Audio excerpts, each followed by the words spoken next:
Bonjour à tous, eh bien écoutez, je suis très heureux d'être parmi vous pour cette semaine nationale de la performance commerciale, sous l'égide cette année effectivement de l'emploi des jeunes et de leur intégration dans l'entreprise. Alors on est sur un sujet qui est fondamental et qui est un vrai enjeu, et je remercie bien sûr DCF pour cette 7e édition de s'être mobilisé sur ce sujet. En l'occurrence, l'emploi des jeunes, c'est aujourd'hui 23% des moins de 24 ans qui n'ont pas de travail, qui sont au chômage. Et on sait bien que pour cette génération, il y en a un certain nombre aujourd'hui qui sont encore sur les bancs de l'université et qui n'ont aucune certitude, effectivement, de pouvoir retrouver très rapidement de l'emploi dès qu'ils auront fini leurs études.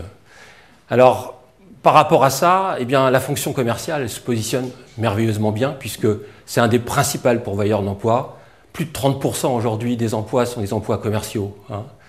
Et pour ces jeunes, aujourd'hui, je crois que ce qui est intéressant à noter, c'est qu'ils ont une image assez contrastée sur laquelle très certainement vous aurez à réfléchir.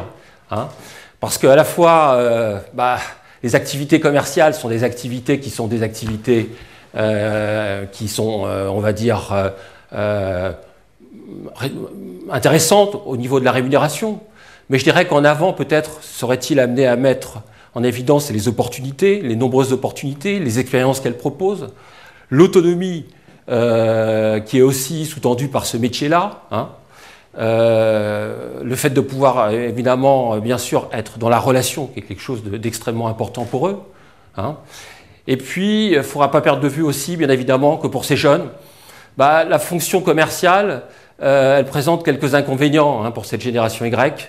C'est d'une part l'image qu'on donne parfois du vendeur. À la fois c'est quelqu'un de très centré sur l'argent, un peu cupide, qui a une éthique professionnelle qui n'est pas toujours celle que souhaiterait cette génération Y, qui elle est très soucieuse de cette image.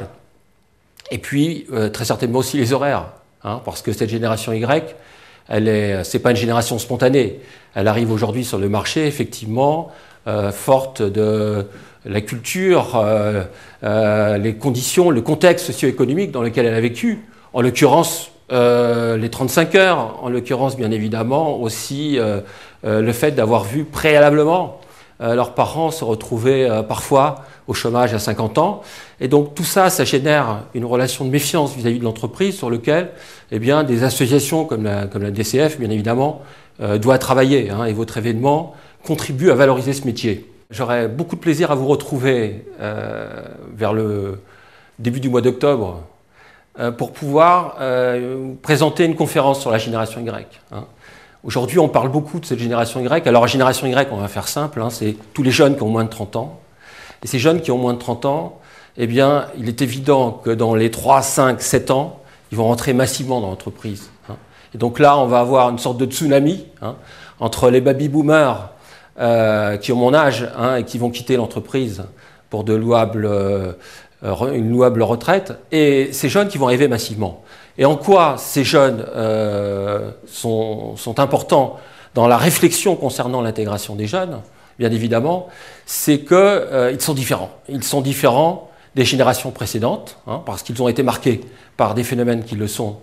Et à partir de ces éléments de différence que j'aurai le plaisir de vous présenter au mois d'octobre, nous pourrons à partir de là réfléchir sur les effets de levier, car bien évidemment, aujourd'hui, ce qu'on peut dire, c'est que sans évolution, sans changement de structure, il y a peu de chances pour qu'effectivement on tire la quintessence de ce que ces jeunes aujourd'hui peuvent apporter dans l'entreprise.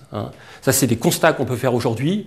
Malheureusement, dans les enquêtes qui ont été réalisées, on voit que 2 tiers des jeunes, et je ne pense pas simplement à la fonction commerciale, mais tout secteur d'activité confondu, 2 tiers des jeunes nous disent qu'ils ne sont pas satisfaits de leur intégration dans l'entreprise, qu'ils n'y trouvent pas leur compte.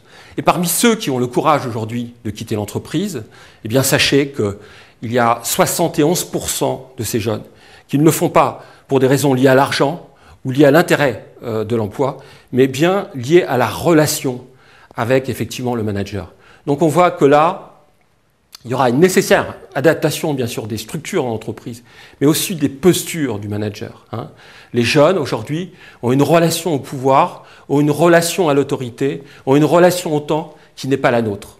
Et bien évidemment, ce sera notre capacité à pouvoir intégrer et prendre en compte ces changements qui nous permettront de faire en sorte d'utiliser au mieux les aptitudes nombreuses qui sont celles de ces jeunes, dans la capacité à être pragmatique, dans la capacité à prendre en charge, bien évidemment, les enjeux commerciaux qui sont les vôtres.